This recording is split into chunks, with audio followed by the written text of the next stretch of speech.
안녕하세요. 2025년 한화 이글스가 19년 만에 한국 시리즈에 진출했을 때, 와, 정말 많은 분들이 열광하셨죠. 네, 정말 리그의 신선한 바람이었는데, 근데 결국 LG 트윈스에게 1승 4패로 졌잖아요. 우승 문턱에서 좀 아쉽게 됐습니다. 맞아요. 그래서 오늘 저희는 청취자께서 보내주신 자료, 한화 2016 외국인 선수 전략, 이걸 좀 보면서요. 이 아쉬움을 딛고 2026년 우승을 향한 한화의 고민, 이걸 좀 깊숙이 들여다볼까 합니다. 네, 특히 그 외국인 선수 구성, 그중에서도 외국인 타자 문제가 핵심인데요. 2025 시즌 중간에 들어와서 3월 타율에 두 자릿수 홈런까지 친 루이스 리베라토라는 선수가 있잖아요. 네네, 리베라토. 언뜻 보면 재계약이 당연해 보이는데 왜 한화는 이걸 두고 고민하고 있을까? 이게 오늘 저희가 좀 파헤쳐볼 이야기입니다. 단순 성적 이상에 뭔가 복잡한 문제가 있는 것 같아요. 맞습니다. 단순히 홈런 10개면 충분해. 이걸 넘어서 우승을 목표로 하는 팀에게 리베라토가 진짜 최선의 선택일까? 저 팀의 다른 약점들이랑 맞물려서 어떤 결정을 내려야 하나? 이런 좀 전략적인 고민인 거죠. 자, 그럼 2025년에 그 아쉬움부터 한번 짚어보죠. 19년 만에 한국 시리즈 진출. 이거 분명 대단한 성과였죠. 하지만 준우승이라는 결과는 특히 KBO 포스트 시즌 방식을 생각하면 좀 시사하는 바가 큽니다. 그 계단식 포스트 시즌 말씀이시죠? 네, 정규 시즌 1위 팀이 압도적으로 유리한 구조잖아요. 플레이오프를 힘들게 거쳐 올라온 하나로서는 체력적인 부담도 컸을 거고, 역시 1위 팀의 벽을 좀 실감했을 겁니다. 그쵸. 단순히 잘했다 하고 끝낼 게 아니라 어떻게 해야 우승까지 갈 수 있나 이걸 아주 냉정하게 분석했을 것 같아요. 그렇다면 2020년 목표는 명확해지겠네요. 한국 시리즈 진출이 아니라 정규 시즌 우승해서 한국 시리즈 직행하고 거기서 우승하는 거. 정확합니다. 목표치가 확 올라간 만큼 이제 전력 보강에 대한 고민도 깊어질 수밖에 없죠. 자료에서도 보면 FA 시장이랑 외국인 선수 영입 이 두 가지를 다루고 있는데요. FA 시장은 매력은 있지만 역시 돈이 천문학적으로 들고 또 예측이 어렵다는 문제가 있죠. 게다가 하나가 최근에 FA 투자한 걸 보면 아주 성공적이었다 이렇게 보기는 좀 어렵다는 평가도 있더라고요. 네, 그렇죠. 자료에도 나오지만 안치홍, 엄상백, 심우준 선수 영입에 거의 200억 원을 썼는데 정작 한국 시리즈에서 낀 건 심우준 선수 정도였으니까요. 이게 FA가 항상 정답은 아니라는 걸 좀 보여주는 것 같아요. 그런 경험들이 있으니까 아마도 외국인 선수 쪽에 더 신중하게 좀 더 전략적으로 접근할 가능성이 높다고 봅니다. 사실 2025년 한화 돌풍의 가장 큰 힘은 외국인 투수들이었잖아요. 폰세랑 와이스? 네, 코디 폰스랑 라이언 와이스. 이 둘이 합쳐서 33승을 했으니까요. 리그 최강의 원투펀치였죠. 그 두 선수는 진짜 압도적이었어요. 그럼 투수 쪽은 결정이 비교적 쉬워 보이는데요.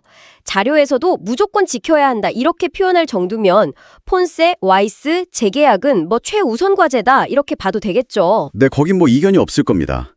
2026년 우승이라는 목표를 생각하면 이 막강한 선발치는 절대 포기 못하죠. 문제는 역시 세 번째 외국인 선수, 바로 타자입니다. 여기서부터 이제 한화의 진짜 고민이 시작되는 거죠. 네, 바로 루이스 리베라토 선수 이야기. 시즌 중에 에스테반 플로리얼 대체 선수로 와서 기대 이상으로 잘해줬고 정식 계약까지 했잖아요.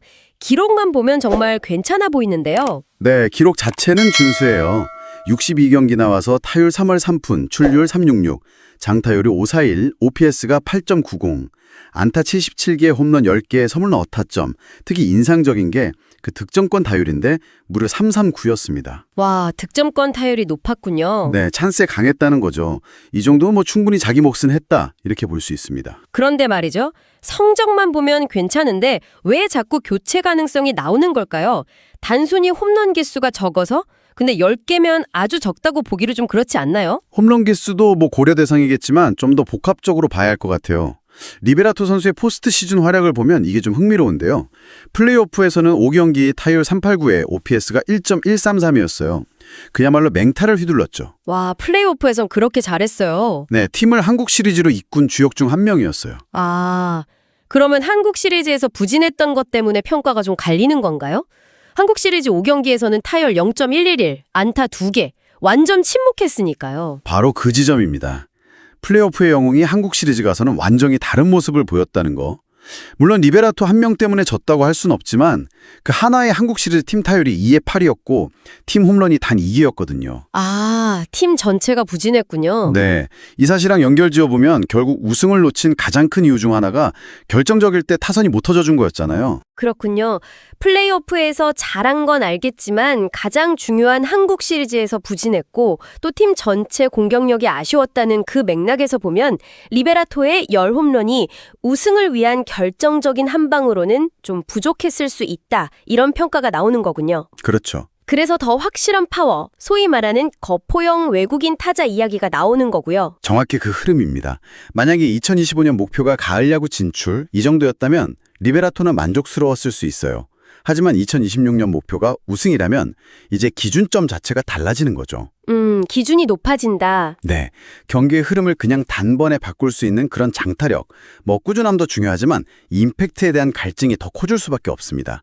리베라토는 좋은 타자지만 그런 유형의 타자는 아니잖아요. 그런데 이 결정에 또 다른 변수가 있다고 하셨어요. 바로 중견수 문제인데 이게 리베라토랑 어떻게 연결이 되는 건가요? 외국인 타자를 뽑는데 왜 중견수 포지션이 중요하게 작용하죠? 그게 하나가 오랫동안 그 센터라인, 특히 확실한 주전 중견수를 찾는데 좀 어려움을 겪어왔어요. 리빌딩 과정에서 계속 숙제였죠. 자료에 따르면 하나가 플로리어를 데려오고 또 그의 대체자로 리베라토를 선택한 배경에는 이 선수들이 중견수 수비가 된다는 점도 꽤 중요하게 작용했다는 겁니다.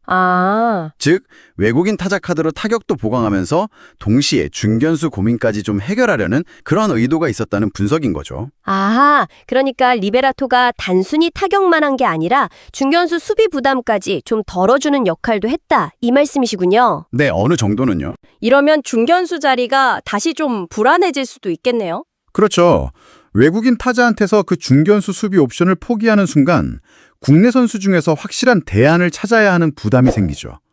그런데 여기서 또 흥미로운 점이 뭐냐면 한화가 2026 신인 드래프트에서 1라운드 전체 3순위로 외야 최대어라고 불리는 오재원 선수를 지명했다는 사실입니다. 오재원 선수. 네, 미래의 주전 중견수로 키우겠다. 이런 의지가 좀 보이는 선택이죠. 오재원 선수 고등학교 때는 정말 유명했죠. 컨택 능력은 최고 수준이라고 들었습니다. 그럼 이 선수가 내년에 바로 1군 주전 중견수로 딱 자리를 잡는다.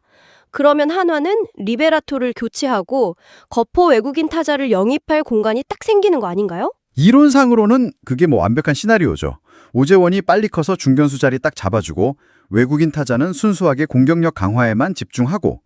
근데 현실이 그렇게 간단하지가 않죠. 그렇죠. 자료에서도 지적하듯이 아무리 고교 최고 유망주라고 해도 프로 1년차 신인이 그것도 수비 부담이 큰 중견수 자리에서 바로 주전급 활약을 할 거다.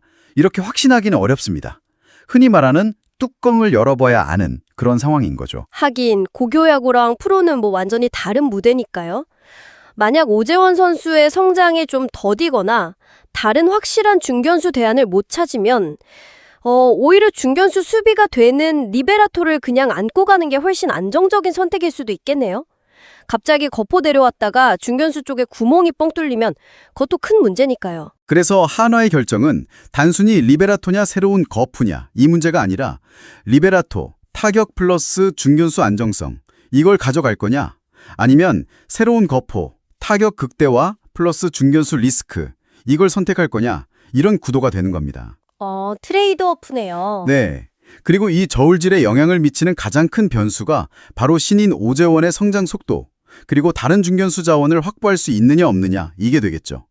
만약에 오재원이 예상보다 훨씬 빨리 성장한다거나 아니면 트레이드 같은 걸로 검증된 중견수를 데려온다. 그때는 한화가 좀 과감하게 장타력 극대화를 위한 선택을 할 가능성이 열리는 겁니다. 자, 그럼 이야기를 좀 정리해 보겠습니다. 2026년 우승이라는 더 높은 목표를 세운 하나이글스. 강력한 외국인 원투펀치, 폰세와 와이스는 이건 반드시 지켜야 할 핵심 전력이고요. 이제 남은 한 자리를 놓고 깊은 고민에 빠졌습니다.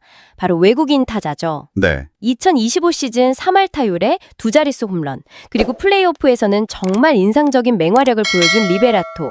하지만 가장 중요했던 한국 시리즈에서의 부진, 그리고 팀 전체의 공격적 부족이라는 아쉬움도 동시에 안고 있는 선수고요. 그래서 선택지는 두 갈래로 나뉩니다.